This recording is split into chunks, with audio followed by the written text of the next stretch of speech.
यहाँ तक तो हमने साइटोप्लाज्म को डिस्कस किया। अब हम जो दूसरे स्ट्रक्चर्स को डिस्कस करेंगे उनको हम कहते हैं cell organelles. As the name indicate कि सेल ऑर्गेनेल का मतलब होता है लिटिल ऑर्गन्स, यानी हर एक चीज़ जो कि अपना स्पेसिफाइड फंक्शन और एक्टिविटी परफॉर्म करते हैं, जिसकी वजह से आपका सेल जो है वो अलाइव रहता है और वो बेसिक फंक्शन परफॉर्म करते हैं।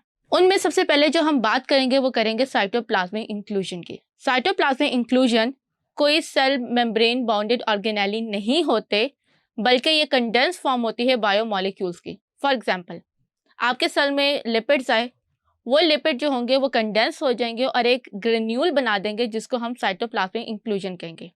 इसके अलावा आपने अगर लिवर सेल्स का पता हो तो उसके अंदर ग्लाइकोजन के क्रिस्टल्स, डिफरेंट बायोमोलिक्यूल्स के जो क्रिस्टल्स होते हैं उनको हम साइटोप्लाज्मिक इंक्लूजन्स कहते हैं। अब हम बात करते हैं सबसे पहले ऑर्गेनेली की, दैट इज एंडोप्लाज्मिक रेटिकुलम।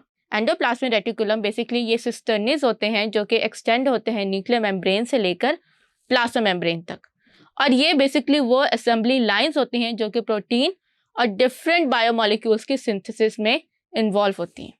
अगर हम इसके स्ट्रक्चर को देखें तो यहाँ पे आपको दो क्लियर रीजन्स नजर आ रहे हैं, यानी एंडोप्लाज्मिक रेटिकुलम दो टाइप्स में डिवाइडेड होती हैं। एक रफ एंडोप्लाज्मिक रेटिकुलम, इसे एंडोप्लाज्मिक रेटिकुलम रफ इसलिए कहा जाता है क्योंकि जब इसे माइक्रोस्कोप में देखते हैं तो इसके अंदर रफ अपीयरेंस आती है, और ये rough appearance because of ribosomes है। फिर हमारे पास आती है smooth endoplasmic reticulum. Smooth means that it has a smooth appearance,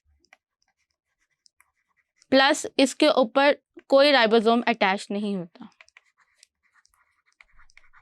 अब हम बात करते हैं rough endoplasmic and smooth endoplasmic के डिफरेंसेस की। अगर देखा जाए तो rough endoplasmic, as I told you, कि इलेक्ट्रॉन माइक्रोस्कोप के अंदर इसकी रफ बीडी अपीयरेंस होती है, और ये बीडी अपीयरेंस क्यों होती है? क्योंकि इसके साथ राइबोसोम्स अटैच होते हैं। यू ऑल नो कि ribosomes are involved in the protein synthesis, that's why rough endoplasmic reticulum का एक ही काम होगा कि वो प्रोटीन के सिंथेसिस और उसकी फिनिशिंग में इन्वॉल्व होते हैं। स्मूथ एंडोप्लाज्मिक रेटिकुलम भी काफ़ी सारे फंक्शंस परफॉर्म कर रहे होते हैं, फॉर एग्जांपल ग्लाइकोप्रोटीन्स की सिंथेसिस, लिपोप्रोटीन्स की सिंथेसिस।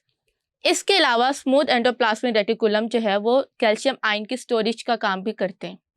आपके मसल सेल्स में जब भी मसल्स ने कॉन्ट्रैक्ट करना होता है या रिलैक्स करना होता है, ये कैल्शियम आयन जो है वो रिलीज करते हैं, जिसकी वजह से muscles easily contract and release होते हैं।